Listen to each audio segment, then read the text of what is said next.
Welcome back to the Scarfey Spurs podcast. In this episode, we'll be reviewing the United defeat. Still Spurs without a league win in 2026, whereas Michael Carrick's Manchester United, quite the contrary, because 4 wins in a row now for them. We're talking about Romero's red card. Did it cost us the game? Is he a liability? And also, we'll be previewing Newcastle. We're joined by a Newcastle fan and podcaster down in a different time zone as well. It'd be early morning for him, so should be a good one. It's an action-packed podcast, as it always is when talking about Tottenham Hotspur. Let's introduce them on my wonderful panel one by one. Full house tonight.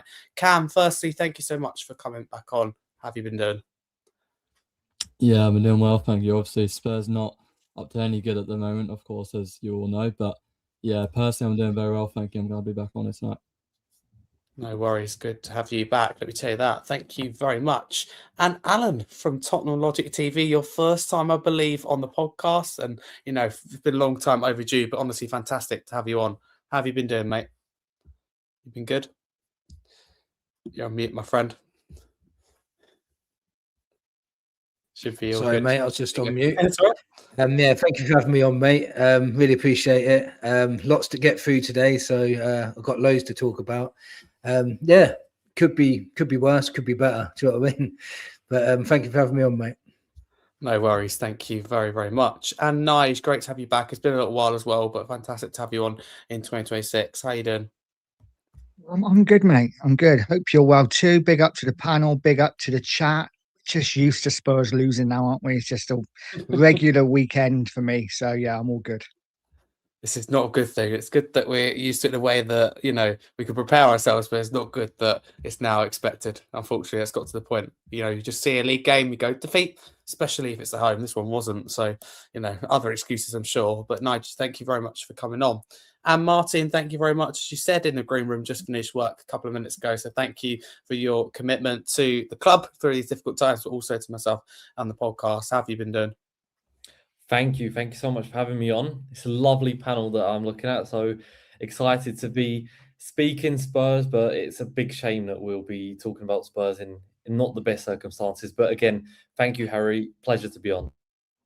No worries. Thank you very much. And this defeat for Tottenham, by the way, leaving us in 15th position, 29 points and 6 points above the drop. So not pretty at all. And you'll see just above us as well is our next opponent in Newcastle, which we will get onto more to come. But on this game then, the lineup for people who didn't see it, announced an hour and 15 before the game. Vicario in goal, a back line of Udogie, Gray, Romero and Van der Ven, with Udogie and Gray being the fullbacks.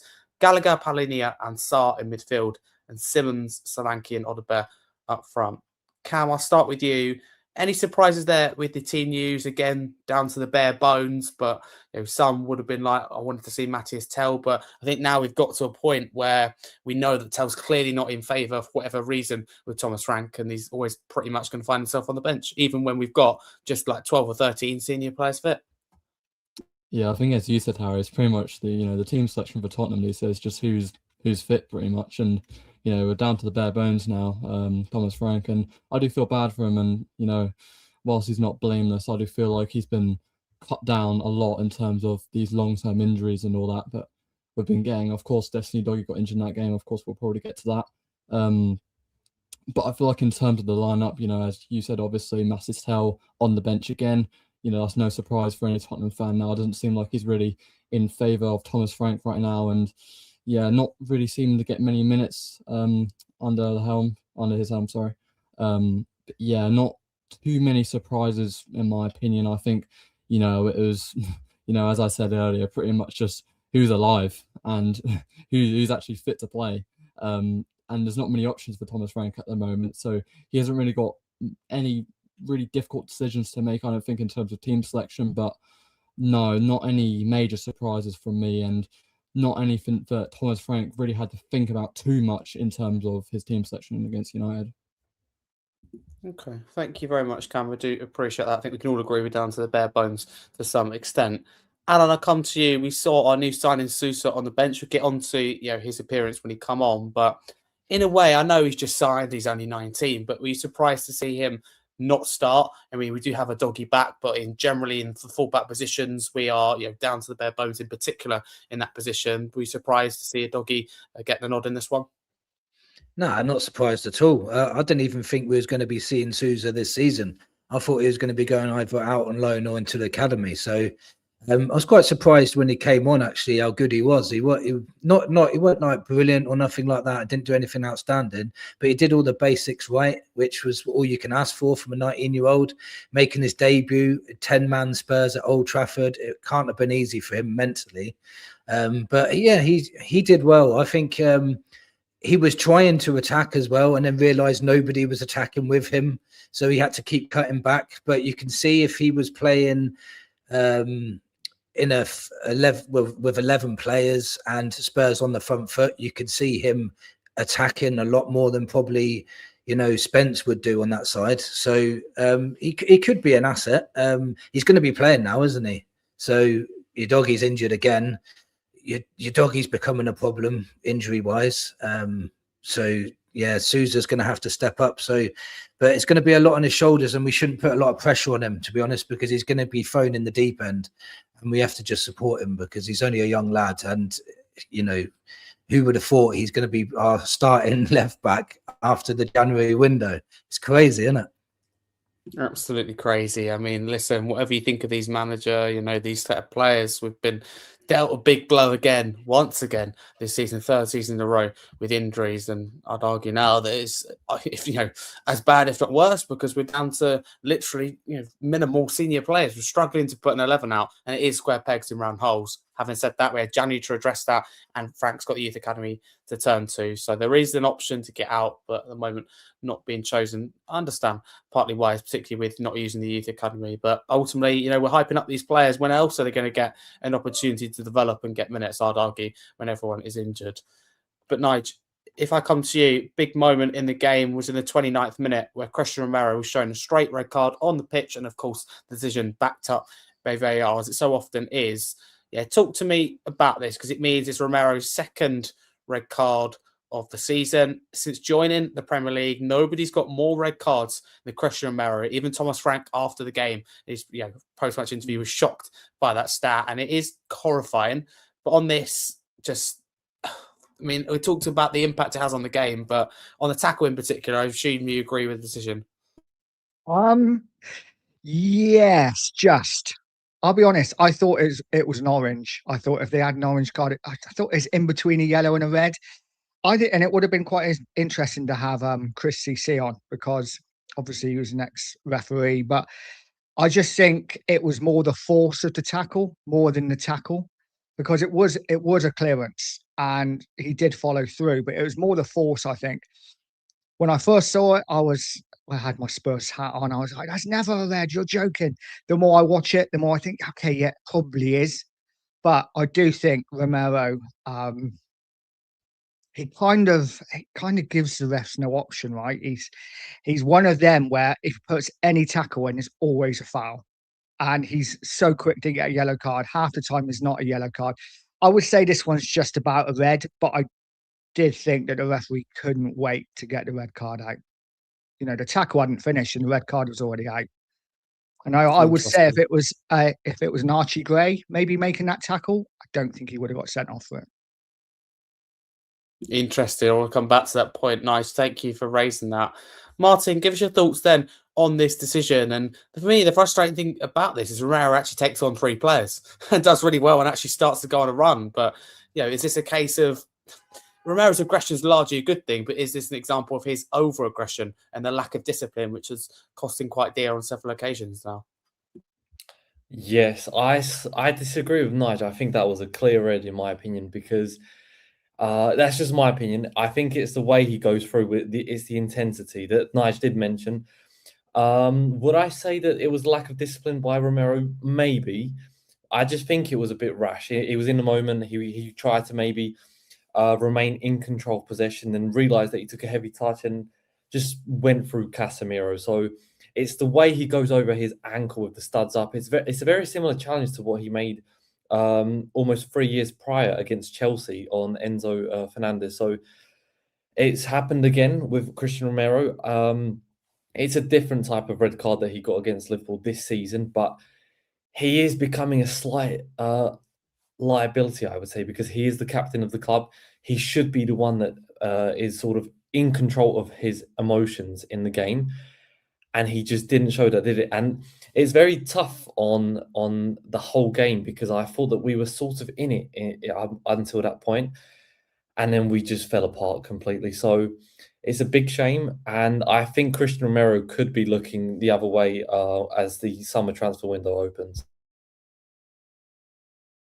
Quite interesting to drop that there, Martin. Thank you. I want to continue this discussion because it's a big talking point in the game. Cam, if I come back round to you, I mean, listen, there's been talks, very few talks, I would add, about Romero and, was he the right captain? And Frank was heavily asked about it. He was asked 8 different questions about Christian Romero, and there's a lot of ways you can look at this. One is there a conversation to be had about, is Romero a liability? Should he be the captain? Because I love Romero, and actually I'll put it out here. I think he should be the captain. I think he's a great captain, in fact.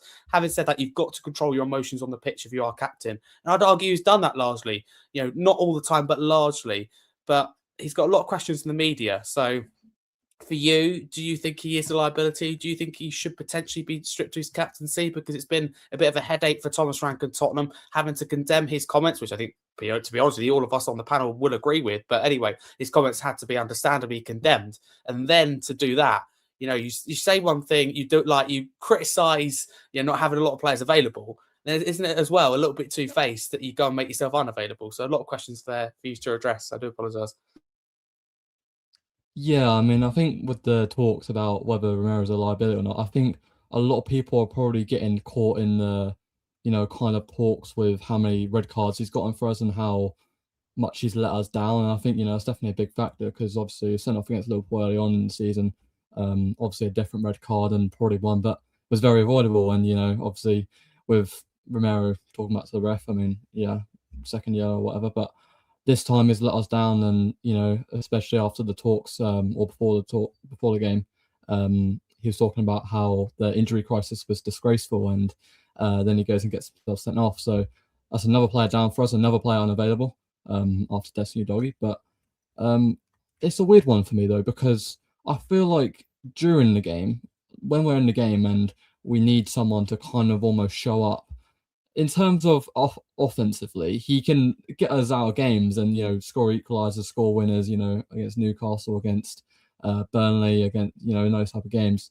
But then I feel like defensively, he's just very different at times. I feel like because in that game against Burnley, before he'd actually scored the goal, when we were defending as a group, he was almost kind of just walking back. I feel like he's that kind of guy who. I feel like in the good moments, he's kind of someone who will thrive. But when we're in these bad times, he has these comments about stick together, but then he's doing these type of things. He's kind of letting the bad times get to him in terms of his aggression. I feel like it's a weird one because people call him reliable in terms of like. Oh, we scored 2 goals against Newcastle, got us a point against Burnley, in terms of his goals. But then I feel like, why aren't you doing the defensive work? Why are you going up the pitch to get us these goals, and then you're not actually trying to, keep your head in the game in terms of when you're trying to defend? It's a weird one because, yeah, he's very consistent at times, and I wouldn't call him a liability, no. But I just feel like at times he needs to be more consistent, and I feel like he actually needs to show and prove that he is a true leader in terms of, okay, we need to all keep our heads here, not just individually, not just himself, but as a group. I feel like we need to do that. I think we've kind of seen that in times this season, of course, with the Xavi Simons red card as well. Of course, he got sent off against Liverpool. I feel like it's just these moments where we're conceding goals and I feel like all of our heads are just down. We're not, we've had moments this season where we've came back from 1 or 2 goals down, but I feel like when we're conceding these type of goals and when we're in these tough moments, I feel like we need that, leader like Romero to kind of bring us back into the game and, in those moments prove why he is a true leader. But as a whole, no, I don't think it's a liability. I think a lot of people are overreacting slightly. I feel like they have a right to, criticise him for sure. With kind of, what he's done this season, because I think, there's a lot of weaknesses in his game in terms of inconsistency, in terms of discipline as well, a lack of discipline for sure. We've seen that over the seasons, not just this season. But as a whole, no, I'm not going to say he's a liability. I think he's definitely, gotten us through those tough times at times. And I don't think, he's a good player on his day. I just feel like he needs to show more consistency,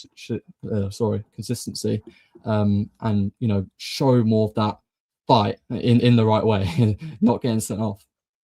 Yeah, absolutely that. Thank you very much. And I want to try and be fair with my questioning and cover all sides. There we've mentioned about Romero potentially being a liability and held him to account for that. So Alan, the other side is, do the media have a grudge or an agenda against Romero? And I hate to focus on little things like this, but when the media ask him 8 questions, it's not about the red card, not 8 questions about the red card, but 8 questions really about Romero in terms of should he be captain, is he a liability, this type of questioning.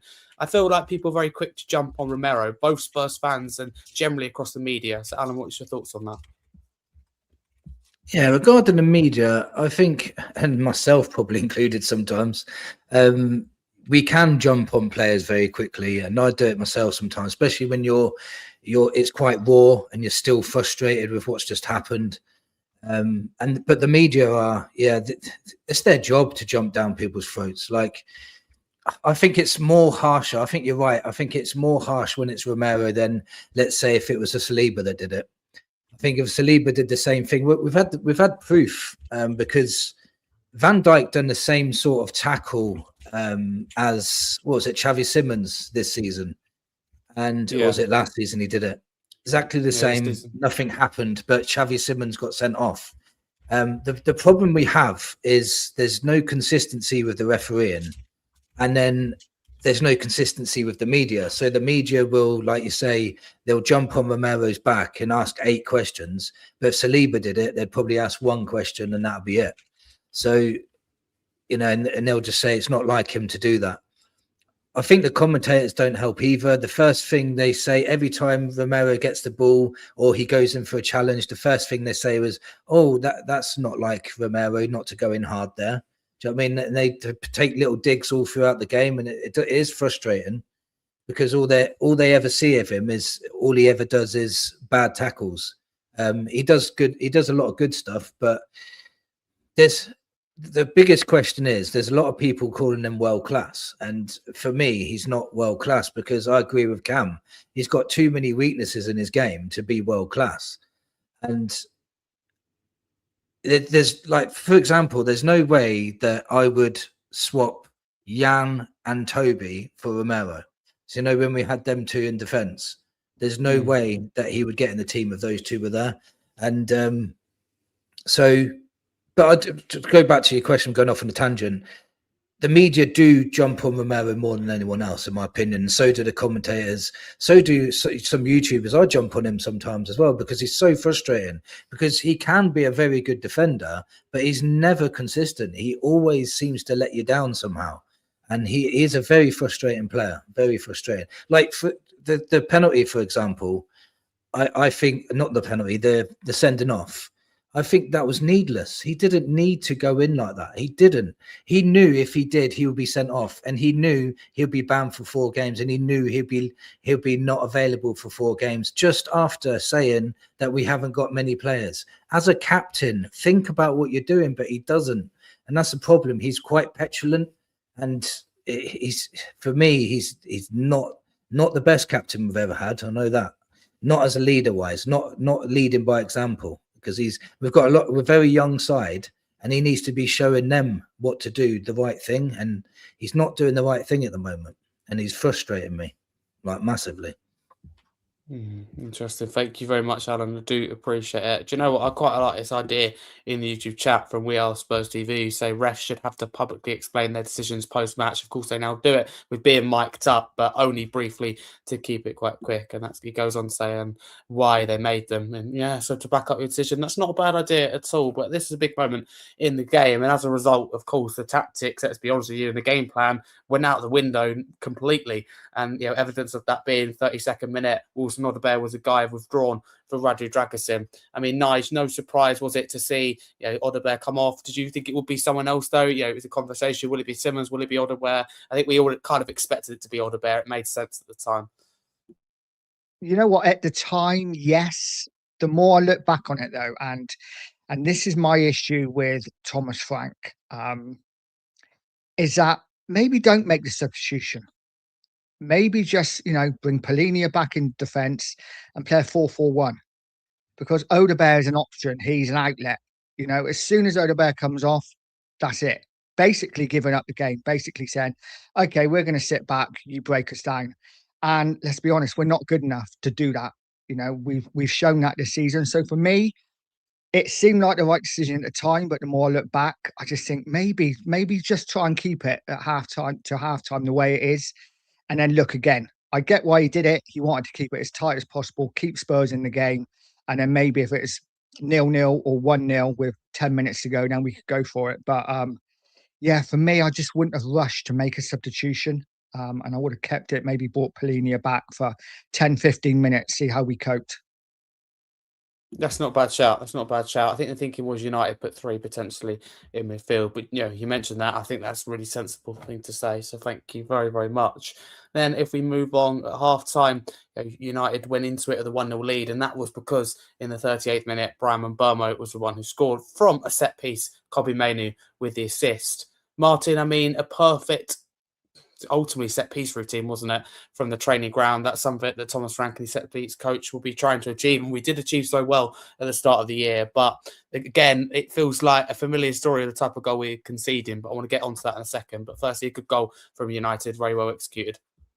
It was a fantastic goal, definitely. There's no arguing about it, because like you mentioned, it was a set piece that was very well prepared. However, it's like you've mentioned, Harry, how many times have we conceded from that sort of area this season under Thomas Frank? And it's becoming extremely, extremely frustrating for us fans that we concede the issue that is recurring and nothing is being done about it. So that's definitely such a negative that I would criticise Frank for. But even if they didn't score from that chance, that they were clearly mounting the pressure. I do agree with Nige that looking back at it, it's you bring on Dragusin for Odebear and all our creativity is sort of killed off. And it was just a plan to sit in. But Manchester United, with the form they're in, they were just getting more and more confident, and the goal was coming. And you could definitely feel it was coming before the halftime whistle.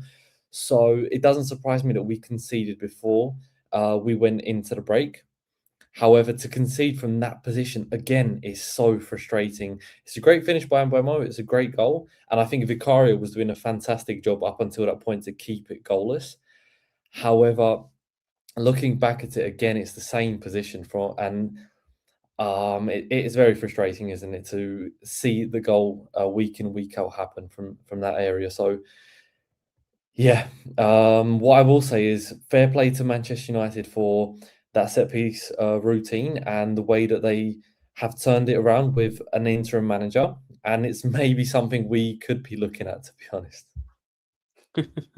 Just dropping the subtle hint there. Thank you, Martin, very much. You're right, similar goal conceded. As Cam, that brings me on to my next point. I've been quite vocal in my support, and I think I continue to be so as well to this day on Thomas Frank. However, for me, one of my biggest concerns with him is why, it makes me think beyond the summer this is not viable, is that we concede the same type of goal. And what I mean by that is the shots outside the box in particular, which is what we saw in Mbeumo, edge of the D, just inside the box, whichever way you want to look at it. But the point is, Frank seems to view these chances outside the box as low XG chances, so low goal scoring opportunities. Therefore, in his words, when he speaks to media, he said, retain your position, don't go out and press, and hold back. And that for me is a very dangerous game. Anyone that's watched Tottenham in the last few years and know the number of goals we concede outside the box is hugely alarming. I'd love to know the stats, but sometimes it feels like we concede more outside the box than in. I'm sure that's not the case, but that's how it feels like.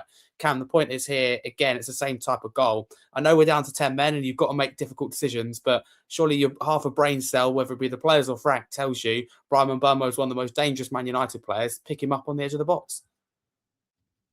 Yeah, I think from the first game of Thomas Frank to now, I feel like, him and his data team, of course, he's all into his, data and statistics and all that. I kind of feel like by now, he would have caught on to this problem and, countered on it, and I feel like, you know, it's really surprising to me why he hasn't, you know, sorted that out yet in terms of, okay, we're just gonna defend the box. We aren't gonna, you know, track any of the players on the edge of the box, which of course when you have players like Brian Boymo, as you said, you know, they're very dangerous from the edge of the box, and of course that type of quality is always going to deliver. And yeah, fair play to Manchester United for that set piece, of course. But getting on to, you know, Thomas Frank and, you know, how he hasn't managed to deal with this problem, I feel like it's something that's been ongoing for a while now. Of course, this season has been a major victim of that, and you know, I feel like just every game we play in, I feel like we're always just conceding that type of goal. We're always, you know, conceding some sort of goal from the edge of the box. You know, no matter what type of goal it is, no matter where it comes from, I feel like it just feels like it happens all the time, and I feel like we would have sorted it out by now. And it's really questionable why we haven't, because it's really frustrating. And you know, when I feel like Thomas Frank as well, I feel like when you're analysing your opposition before a game, I feel like you look at these type of players that we're playing against, especially in the Premier League, and of course we're in the Champions League this season. I feel like you should be looking at these type of players and be like, okay, we have to make sure that we're stopping this quality as much as possible, because we're playing quality players over. We're playing PSG in the Champions League. We're playing top teams in the Premier League. They've got these good players that are just going to punish you if they're unmarked.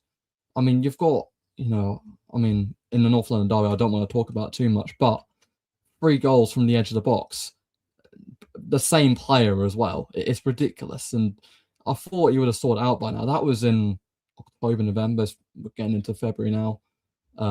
Yes, it's ridiculous. And I thought that with how Thomas Frank likes to get the most out of his team, so-called, which is what he said at the start of the season, maximizing the most out of every single little part of the game, I feel like he would have tried to kind of close this down as an opportunity for the opposition, because I feel like all they have to do is just put someone on the edge of the box, their best player on the edge of the box, that is, and yeah, all they have to do is just fire shots at us, and they'll probably score, because it's happened 90% of the season. And yeah, it's really baffling for me how we haven't sorted this issue out yet. And going forward, I hope Thomas Frank has a good look at it. Fingers crossed. Thank you very much. Thank you, Cam, for addressing that.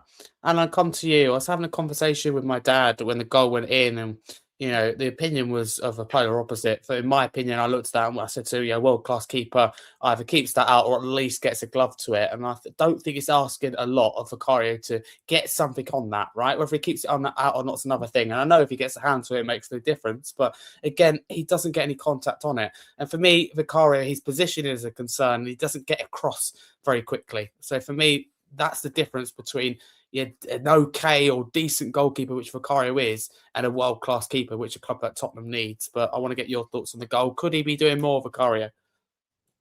Oh, of course, always. If you compare him to, like, I always compare him back to other people that we've had in there before. If you compare him to Lloris, the reason why Lloris always got to those top corner shots or those bottom corner shots was because of his positioning, because he's always in the right place to make that save. It always seems that Vicario's that one step away from being able to save it, and he's another one that's very, very frustrating. But don't get me wrong. Let's have a little bit of positivity about Vicario. Vicario against Manchester United was absolutely exceptional. He saved so many chances. It's unreal. Man United could have had 4 or 5 goals with the saves that he made. So, yes, I think that goal he could have done better with, but he saved some shots that he probably shouldn't have saved as well. So he evened it out for me. And I'm not the biggest Vicario fan, but he has to have praise against United, because he kept us in the game at 1-0 for a long time, and we could have snatched it at some point if we were attacking a bit more. But yeah, Vicario gets a lot of stick. I've gave him a lot of stick. Like I said, I'm not his biggest fan. His positional awareness is not the best. I'd say there's a lot of keepers better than him in the Premier League, but he does pull off some fantastic saves sometimes, and he's got some weaknesses for sure, but. Yeah, against Man United, I can't fault him too much, to be honest. I don't really want to, because I think he was one of our better players, to be honest. Certainly was. It's very important to mention. You're right to say we'll get on to players later, but yeah, good performance from Vicaria away from the goal. You're absolutely right to highlight that. Nige, what were your thoughts on the first half? We were 1-0 down. I mean, it kind of felt like that red card was that turning point. I mean, at the time, and even more so looking back, and it was just backs against the walls and after that, and United taking the lead and in cruise control for the rest of the half. Yeah, I thought, you know what? I thought Spurs started pretty well, to be honest. I thought we were well in the game. First half an hour, I didn't think there was too much in it. Again, we've already discussed about the United shots, a lot of shots from outside the box, which is really frustrating that we just let it happen every week. But I thought, we made some good moves. Sarr burst through a few times. Simmons was looking to get on the turn and make things happen. But as soon as the red card happened, that was it, really. The game was done. We sat back and it was a bit of a non-event, wasn't it? The rest of the first half, it was one of them. Kind of just wanted the game to be over. But yeah, 1-0 at half time. You know what? I don't think it was too bad. But it's one of them, isn't it? The game was kind of done as soon as the red card happened. Absolutely. Unfortunately, I agree with you with that. Thank you very much. Martin, I come to you. I mean, the injury list is getting ever longer for Tottenham, and it only got worse. I mean, as well as that Romero red card, meaning that he's out for 4 games. 4, because it's his second red card of the year. That means he misses, by the way, Newcastle, Fulham, Arsenal. They're just 3 of the 4 to mention. But we also lost Destiny Udogie through injury. And we get on to the man they come on in Sousa in a minute. But big blow for a doggy, and we now know that he's going to be out for about a month. So huge blow, isn't it, to lose him after just coming back? And I'm going to ask you about it, at least to the wider question. Can we be keeping a doggy in the long term, or can we be having him as a starting left back? Because as good as I think he is, and fans think he is, he's getting injured now at least 3 times a season. That's just not sustainable, is it? Exactly. When he came in under Ange Postecoglou, that first half of the season, he was immense, and we had very high hopes for him to become one of the best left backs, because us Tottenham fans, we do like to boast about our players when they come in and overhype them to a certain extent. But I do think when Destiny Udogie is fit, he's one of the best fullbacks, because he's very good defensively and he's very good offensively. Okay, not in the final third, but building up, he definitely brings that something different that, for example, Jed Spence cannot offer at that left back position. However, like has been mentioned on this podcast already and by you, Harry, in that question, is Destiny Udogie is becoming a very, very much liability in terms of his proneness to injury. And unfortunately, he's been put straight in to the starting 11 because there's no one necessarily ready to play there. Jed Spence, that's not his primary position, and you can't throw in a Sousa who is 19 making his Premier League debut. So it's automatically always Destiny Udogie as soon as he becomes fit. And that's where the injuries sort of happen, it's a reoccurring problem now, isn't it, with Destiny? He's had different operations onto his knee, and now it's, I guess, muscle injury. So it's becoming a big problem. However, what Thomas Frank did mention during the January transfer window is that the board did the maximum to bring in certain players. So he sort of has to eat up his his words, backing the board, claiming that they did the maximum to bring in the players. And as we all know, the Andy Robertson deal didn't go through as it should have done. And we would have been much more comfortable sitting here knowing that tomorrow Andy Robertson will be starting against Newcastle. Back to your original question about Destiny Udogie and if he is the man to be starting when he's fit. I think yes, because what he offers, his qualities are there, evident. That's the reason why he also gets called up for the Italian national team. However, the problem is his long-term future at the club, because if you're always going to be injured every 3 or 4 times in a season, it's a big problem for you, and your growth is reaching a point where you are stagnating, and that's not what you want. So it's a very complicated situation for Destiny Udogie, and I believe that the lack of left-back cover there has sort of caused a lot of his problems as well. That's a very good point. I, again, find it hard to disagree with that, Martin. Thank you very much. Do appreciate it. And the guy who come on in Sousa, Alan, how do you think he got on? Because for me, he looks really good. You touched on that earlier. I thought Sousa was fantastic, showed real pace and maturity. And whenever he looked like he got beat, he got back extremely well. That's how I felt. What did you think, Alan? Say it again, sorry, mate. That's right, Sousa. How do you think he got on? I thought he'd come on and done really well. Showed real pace and maturity. Got back well. Yeah. Like I said earlier, he surprised me a lot. To be fair, he was thrown in the deep end. Rabbit in the headlights, basically at Old Trafford. 10 men, everything was against us. Man United were playing some really good football, like really good one-touch football. Ahmad was on fire. He's on form lately, and I think he handled Ahmad pretty well. To be fair, I don't remember Ahmad really getting the better of him. There was times when I thought Ahmad was getting past him, but he's got some pace, hasn't he? He's pretty quick, and on the ball, he was done all the basics properly, done them well, and he ran with the ball as well. He had the confidence to run at the Man United players, realised there's nobody running with him, and then come back and then still kept hold of the ball and laid it off. So I think he did all right, to be honest. I need to see a lot more of him before we can judge him.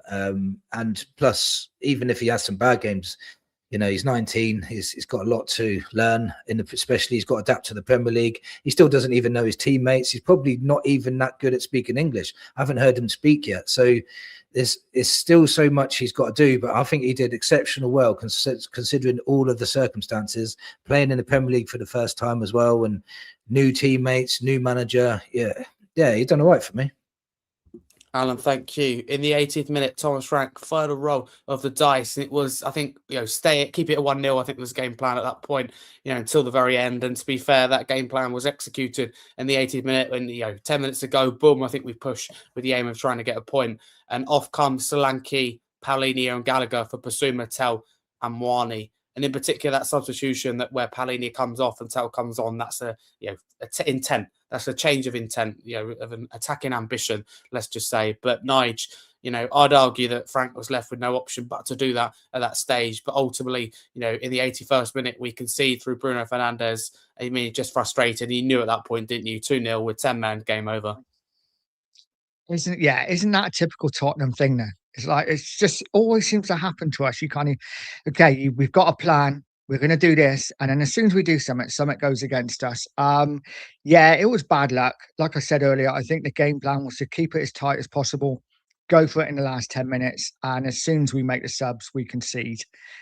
Really frustrating, but this is where just the lack of squad planning has really hurt Tottenham this summer in this season, because with all due respect to the likes of Tell, if we're bringing a Paulinho off and we're bringing a Tell on, for me, this, I don't think we should be expecting too much. It is what it is. I'm not saying Tell's a bad player, but there's a lot of pressure to put on, again, another young player to go and grab an equaliser late on.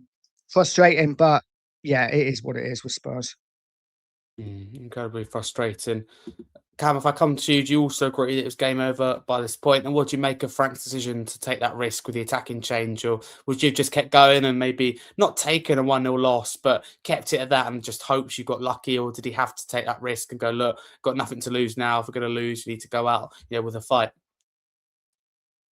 Well, in my opinion, I feel like we should have definitely done those subs way early. I think, if you're going to go attacking, I think you should try and do it when you've got a lot more time instead of just 10 minutes left. But yeah, obviously their plan executed and it didn't work simply. And yeah, United scored as soon as we'd done those subs.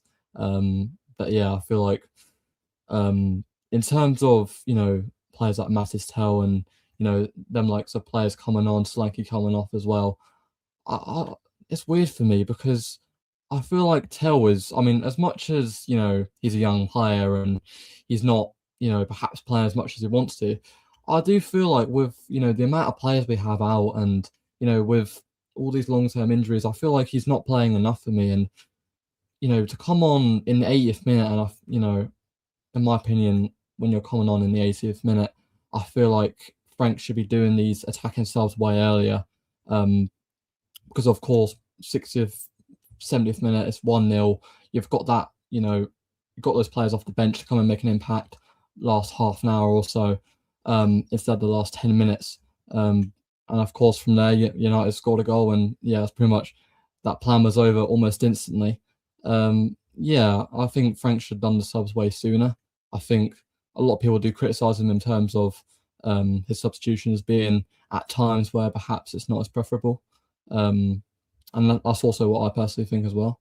But yeah, I think the plan obviously did not work, and yeah, I think Frank should be looking to do these substitutions and perhaps put players in at much more preferable times instead of perhaps the last 5-10 minutes, because I do feel like at times in these games he almost waits too long. And of course, in this game, very obviously didn't work, and we went another goal down, and yeah, lost the game. Absolutely. Just to answer his usual comment, he says he's presumably registered for the Champions League. I don't think he was he? Yeah, I know we made changes to Champions League squad, but no, he wasn't registered. That was out of our choice, I believe. So yeah, presumably not in that Champions League squad. But thank you for the question. Just a couple more questions before we move on to Newcastle. And we've got the wonderful Newcastle fan here. And I'll stay with you, Cam. I mean, it's easy to say now, but let's say we had 11 men for the whole game. Romero hadn't done what Romero had done.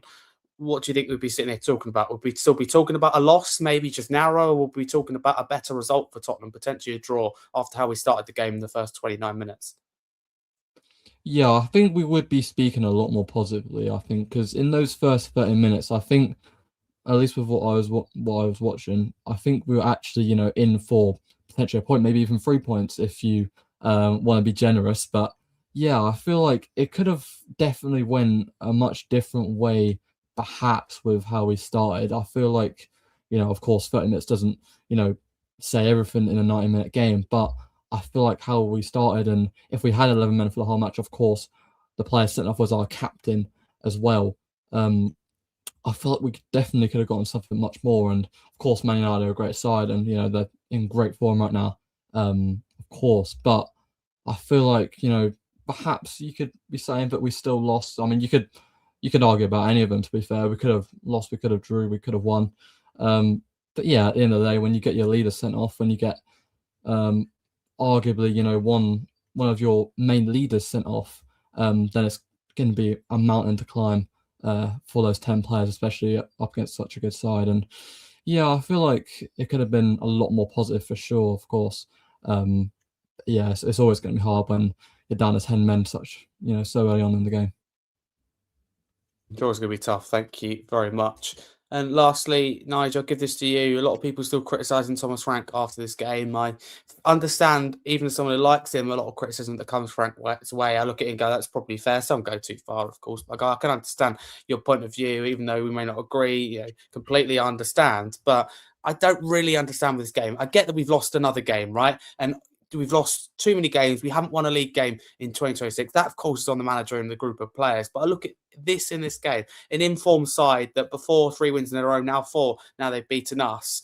And I think we played them at a bad time, and B, we're really stitched up and kind of set up to fail. I mean, of course, by having no players down to the bare bones, that's on the owners and the hierarchy, recruitment team, the owners, whatever way you want to put it. But also Romero letting us down, which is within our control, not Frank's control necessarily, but within our control. I don't think this is completely on the manager at all.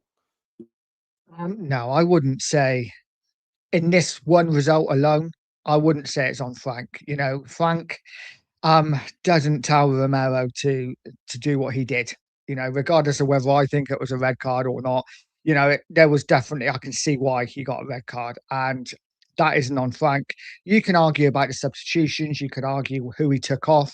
You could argue whether he should have made more substitutions earlier or later. But for me, as the game, away at Old Trafford, you go down to 10 men in the first half. I don't really think that's on the manager. I think the players have to take a lot of responsibility. And you know what?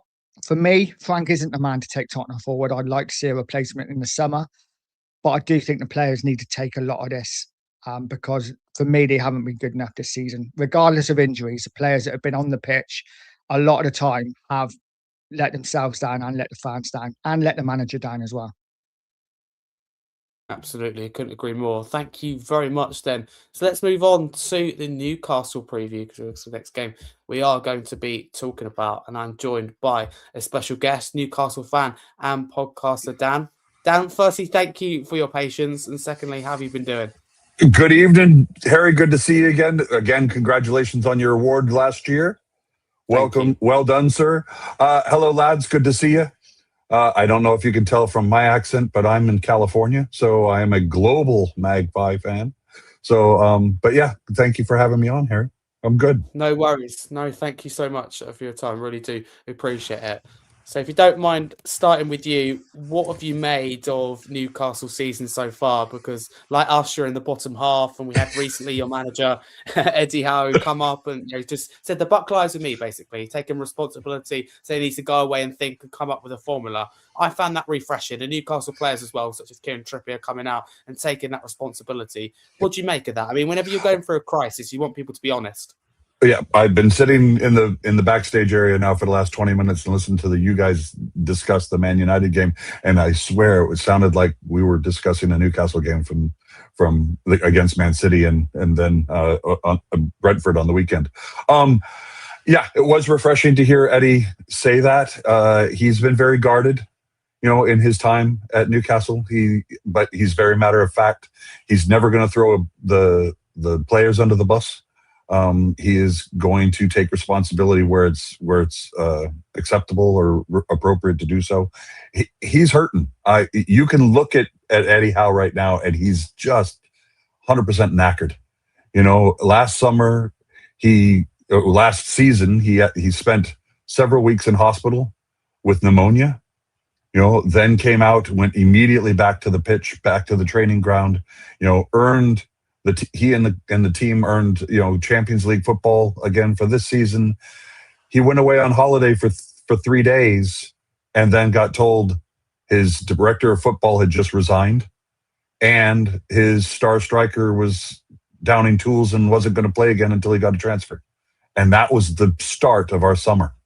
So Eddie Howe, I think, is doing the very best he can with the situation that he was given over the summer. And then as we've gone through the season, you guys know exactly what it's been like, trying to compete in 4 different competitions, with a squad that maybe doesn't have the quality and depth that you'd want.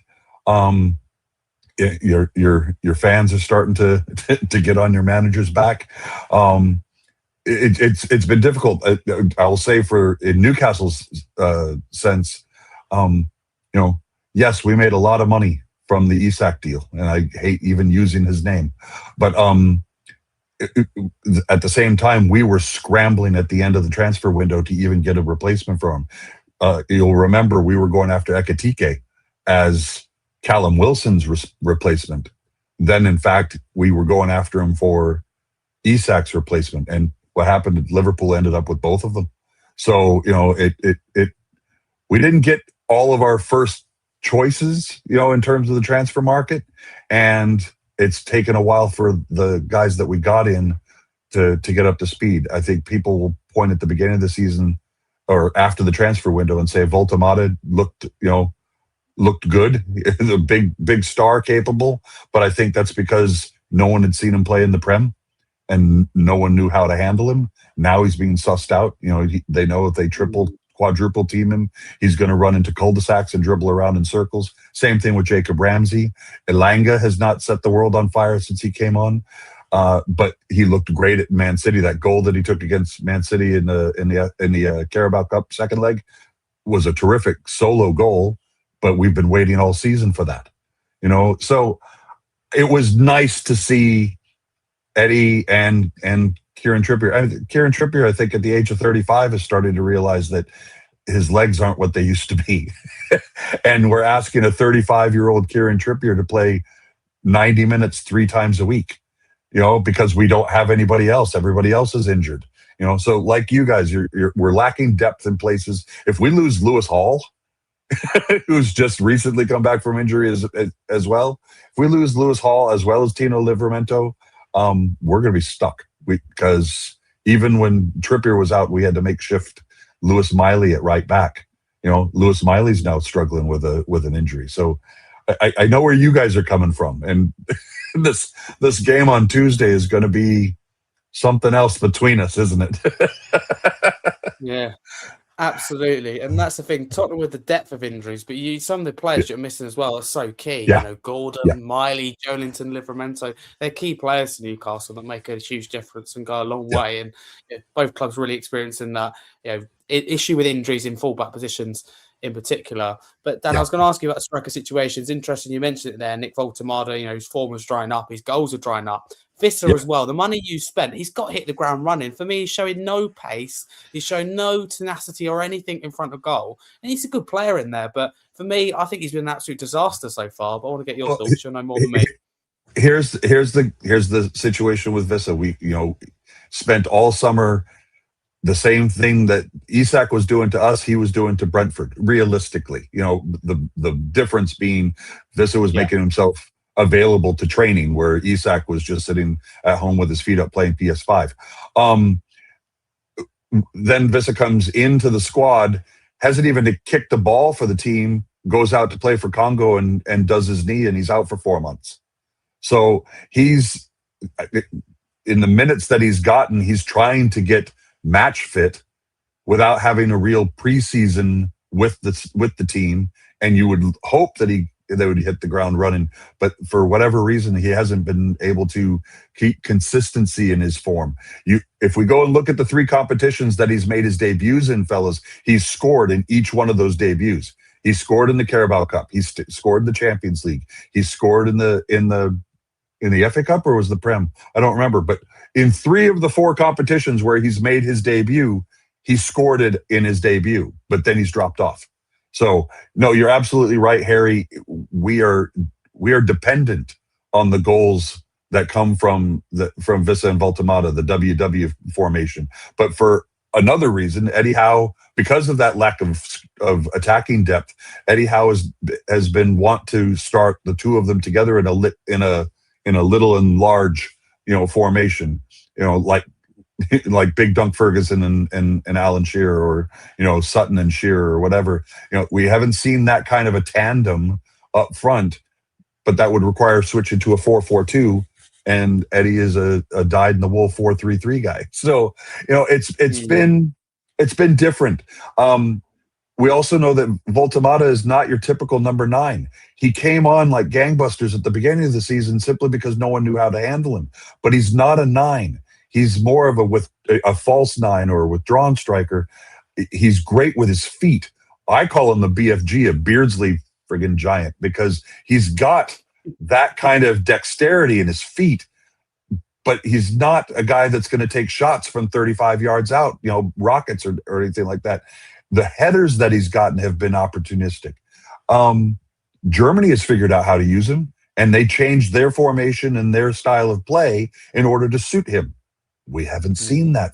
We haven't seen that change in style or formation out of Eddie Howe, and that's something that he has to carry. I'm not being critical of Eddie Howe. It's just you got to use the tools that are at your disposal rather than trying to.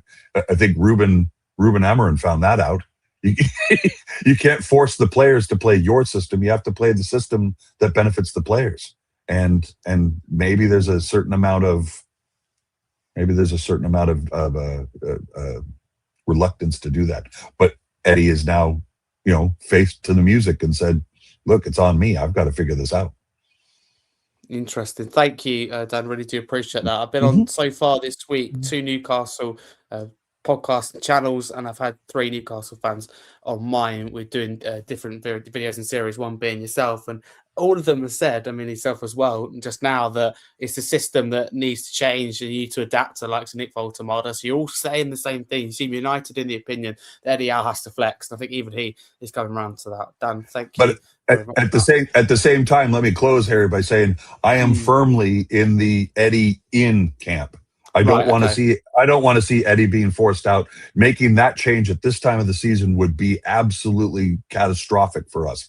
I think he's got enough credit in the bank that earns him to at least get through the end of this season. I would like to see him given a chance to do something with the summer. Last summer, he had no director of football. He had no CEO of the corporation itself because Darren Eales was out with his illness and they hadn't appointed a replacement for him. So, he was without Amanda Stavely and her husband, Mehrdad Gadusi, were also out of the club. Dan Ashworth was out of the club. Everybody was out of the club, and they left Eddie Howe in charge of everything over the summer. And he's still battling the recourse of that. I think going into this summer with a CEO in place, and I think you've all seen the interview with him and and Jim White on Talk Sport. He's a very effusive in positivity kind of guy. He definitely has a vision of where we want to go.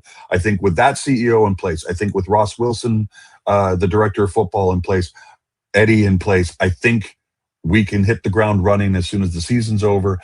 I am of the opinion that we're going to finish as high as we can in the Prem. I think we're out of the European places at this point. I think, like you guys, we have to play Villa away in the FA Cup in the fourth round. That's going to be a difficult proposition, especially at Villa. They're flying right now. I think we've got to concentrate for the rest of this season. I think we get through these next two games in the Champions League. We're into the round of 16. I think we've got to make our focus that for this season. Everything else is just, finish as high as we can, and the chips fall where they may, and we'll move on in the summer. But I think Eddie Howe has earned the right to do that. I think it'd be fair to say, as an outsider looking in, I'd agree with that absolutely. Dan, thank you very much. Great to get your thoughts. Thanks, Harry. Come back to you.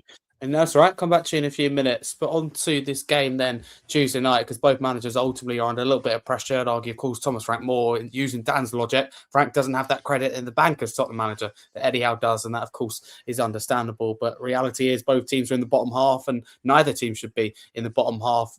Both probably deserve to be, but the point is both clubs need to be in that top half for the ambitions they want to achieve, and that is ultimately minimum European places, the latter ones anyway. But Cam, I'll start with you as a Spurs fan. How do you feel going into this game?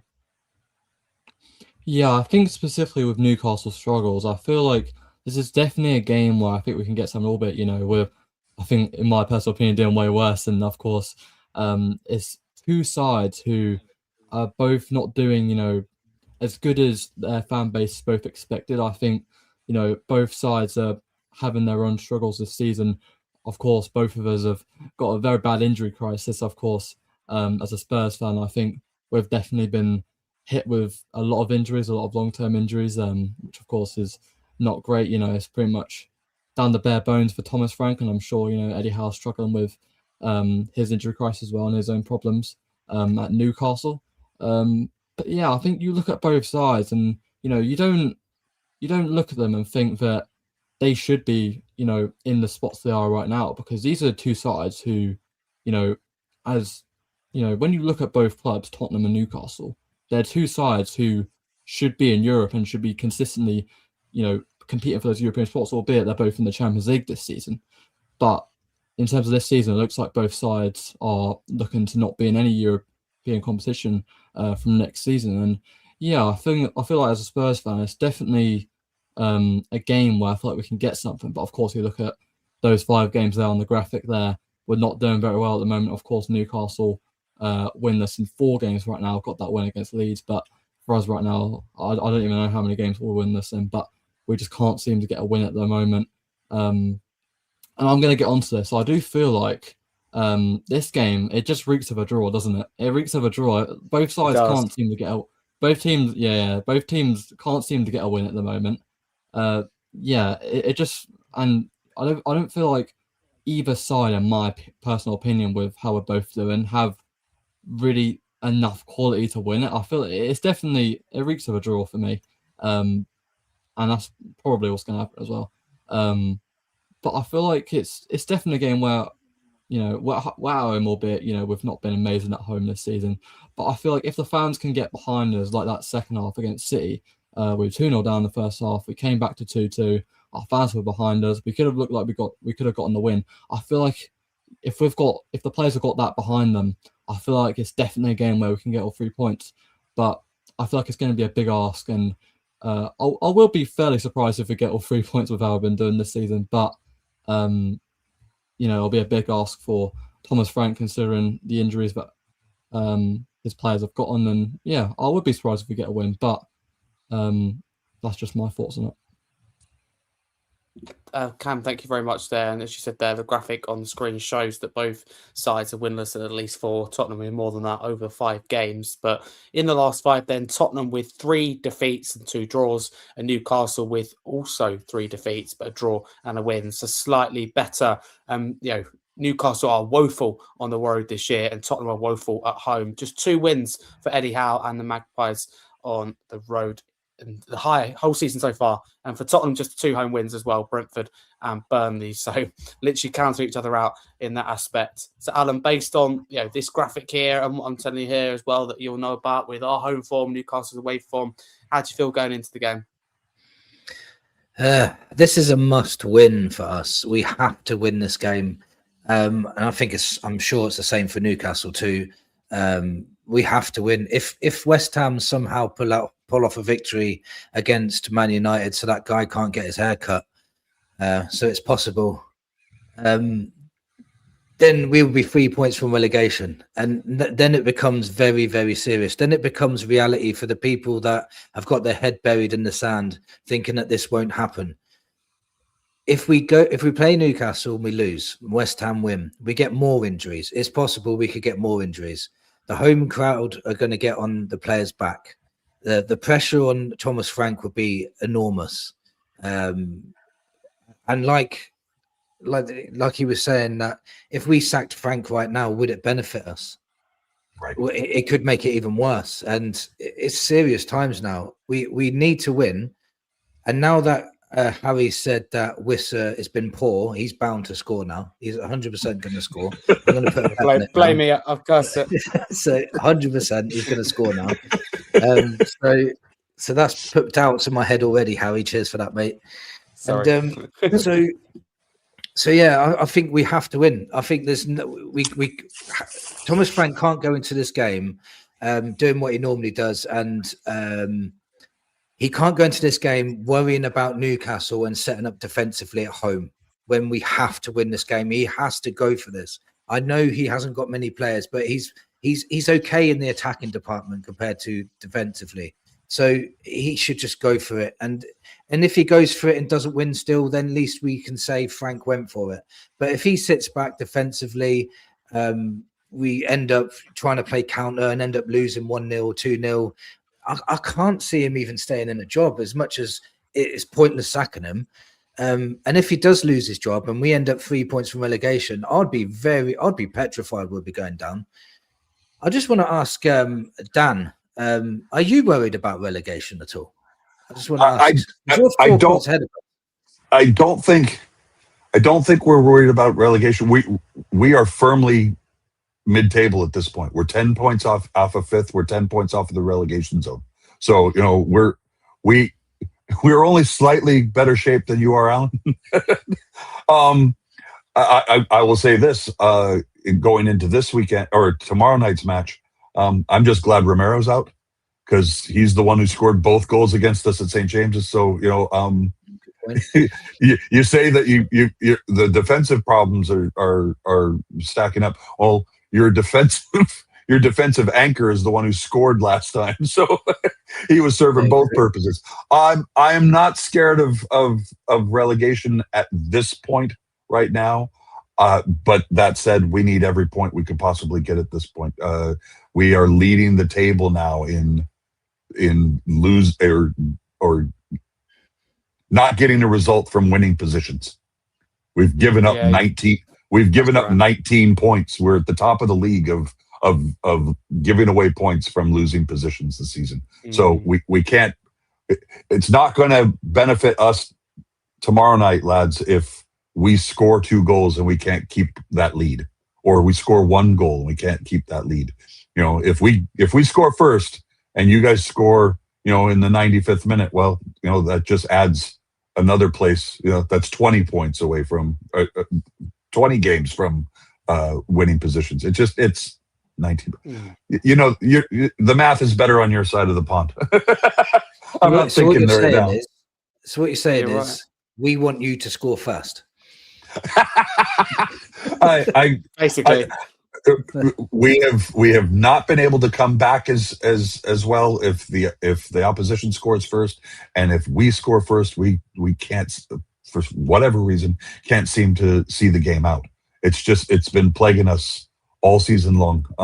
We just can't find that balance.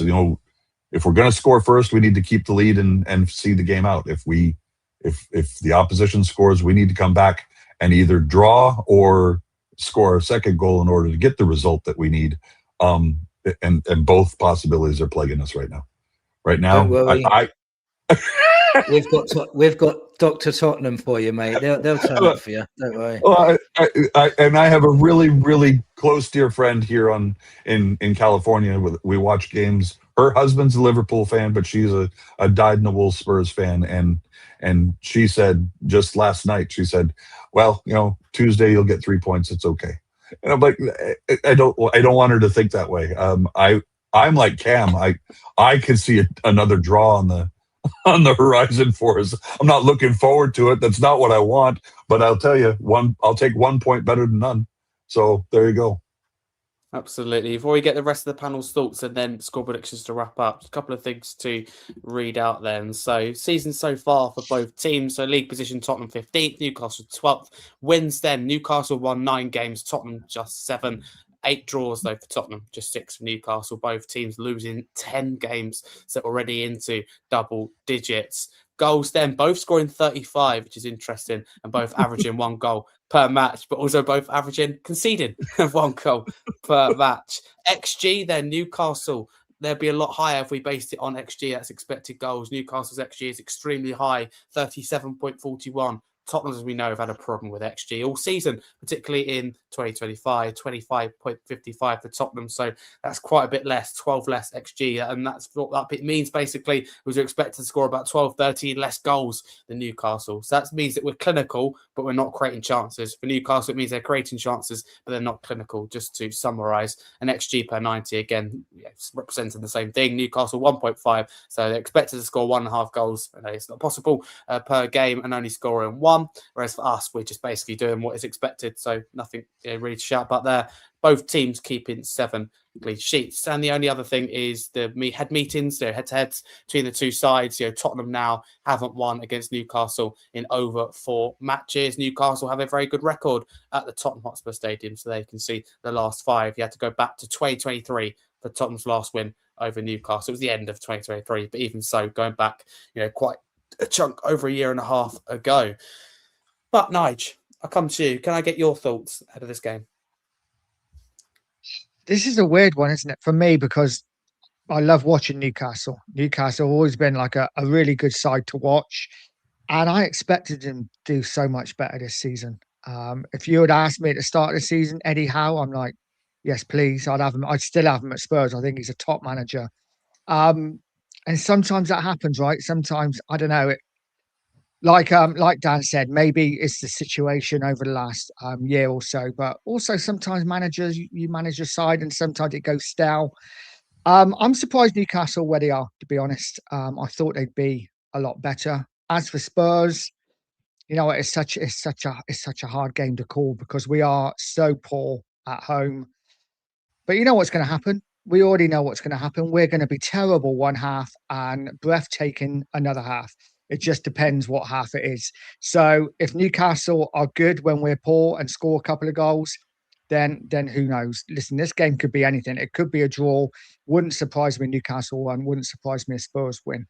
It's one of them. You just showed the stats and we are literally level on everything, aren't we? It's one of them. Spurs, we need to win. We have to get 3 points. A lot like Alan said, we need to realise we are in a relegation battle. We can look at West Ham and think, they're 6 points behind. But Man United and Bournemouth, the next 2 games at home.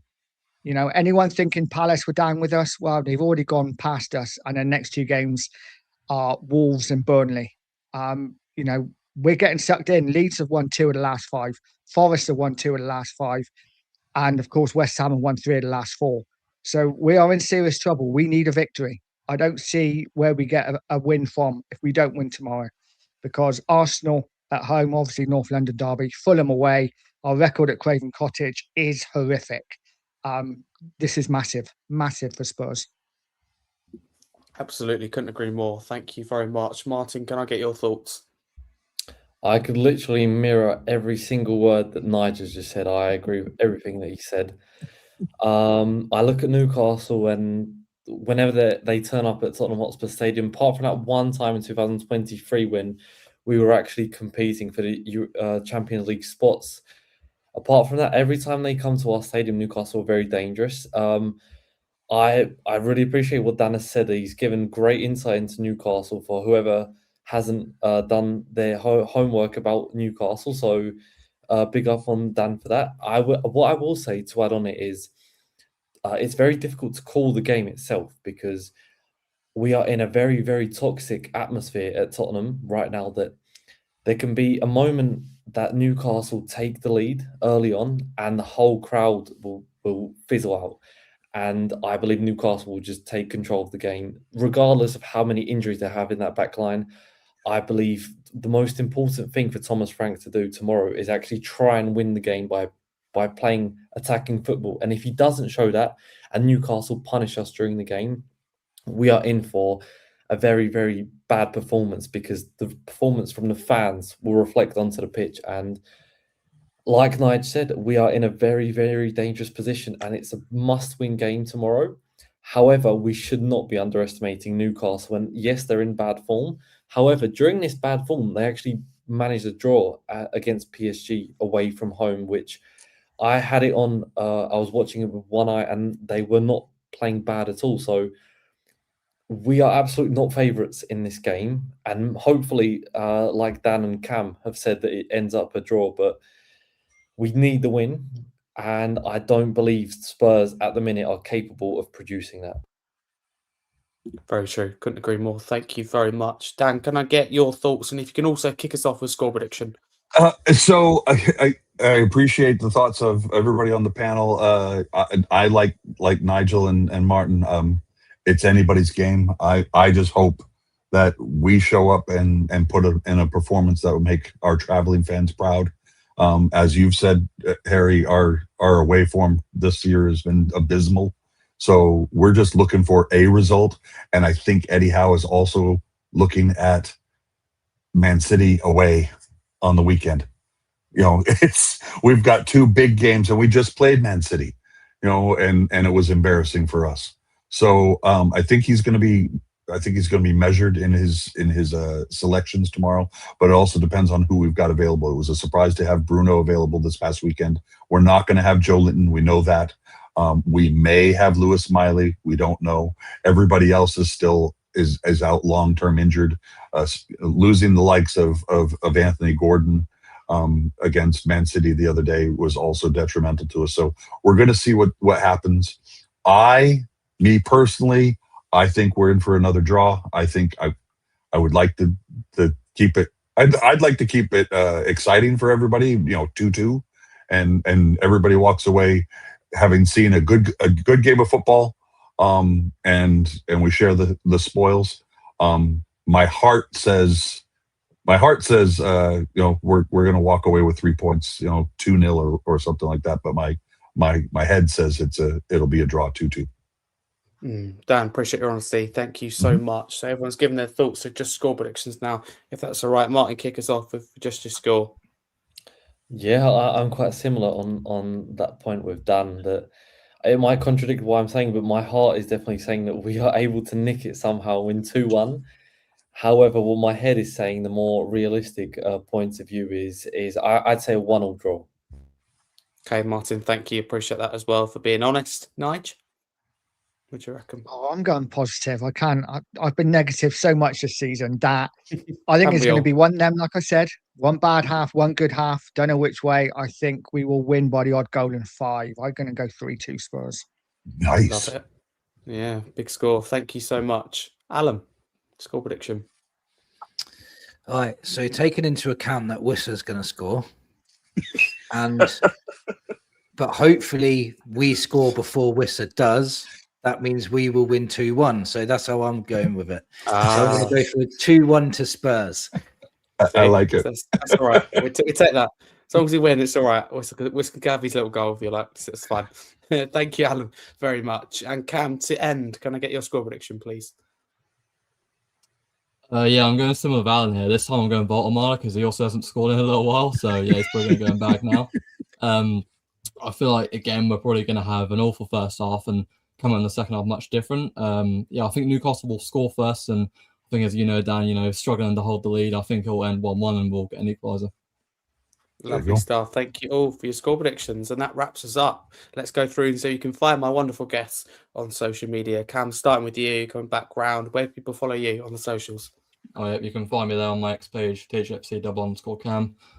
Tweet about football, tweet about Tottenham, tweet about us losing most of the time. But yeah, you can find me on there, follow me on there. And yeah, I'll be honoured tonight, Harry. No worries. Thank you so much for your time. Really do appreciate it. And Alan, thank you so much. Solid debut, of course, as expected from yourself. You do amazing stuff along with the rest of the panel. Where do people follow you on social media? Tell people about your channel. Yeah, so you can find me on YouTube. I do like match reactions with other YouTubers. Nigel's on it. Harry, you've been on it before. Any of you guys would be welcome to come on as well. Just message me and we'll sort that out. Also do a show with Nigel. We do it every Tuesday or Wednesday. We do a show of hot takes around what Spurs are doing during the week, and we give our views on that. I'm looking to be going live soon, probably once a week. And yeah, just daily Tottenham talk every day, mainly talking about losing, like Cam said. So I'm getting used to that now. So if we win, I don't know what to say. You'd be like, wow. Yeah, wow. Let's enjoy it. But no, thank you so much. Make sure to subscribe to Tottenham Logic TV and Nige, of course, fellow YouTuber as well. You do amazing content. Like Alan, where can people follow your channel, Pure Coys TV? Yeah, it's all about YouTube, Pure Coys TV. I do lots of breakfast shows, breakfast with Pure Coys. I do shows of Alan. Obviously, I come on yours, Harry, when I can. And yeah, I get about anywhere. Put myself about as often as possible. But yeah, follow me on Pure Coys TV. And yeah. Great stuff, Nige. Thank you as always for your time. And Martin, thank you very much for joining us from Slovakia. Where can people follow you on the socials? Yes, thank you so much. Thank you for the panel as well. I had an amazing time. You can find me also with my tag on Twitter. So Martin _Frank FRANC. And I also host, I'm the owner of the blog, The Spurs Pursuit. So you can check that out as well. So thank you for having me on, and thank you for being on with you guys. Lovely to meet you all. No worries. Thank you as well for your time. Really do appreciate it this evening. And Dan, thank you so much for coming on as a Newcastle fan and giving your thoughts about Tottenham, about Newcastle, giving that vital insight. Where can people follow you on social media and talk to people anything you're part of? I'm, as I said right there on the screen, I'm at superfandan831 at Instagram and on TikTok and on Twitter. I'm also the co-host of the Through Black and White Eyes podcast on YouTube. I also am the co-owner and co-host of a domestic football channel called The Drop-In 831. It's about Monterey Bay Football Club, who used to be managed by Frank Yallop of Ipswich and San Jose Earthquakes fame, is now managed by Jordan Stewart of Birmingham City fame. So, but that's our local USL championship club here. So, yep, 2 YouTube channels and several Instagrams and Twitters and such. You do some amazing stuff. That's why I always love to have you on. You're everywhere. So Dan, thank you so much and appreciate you giving me your time. And I wish you as well all the best for the rest of the season, as well as Newcastle United. And to you all. To everyone. Thank you. Appreciate it. Thank you to everyone for giving me your time. Hope you enjoyed this one. And a massive come on, you Spurs. Sorry, Dan. Away the lads.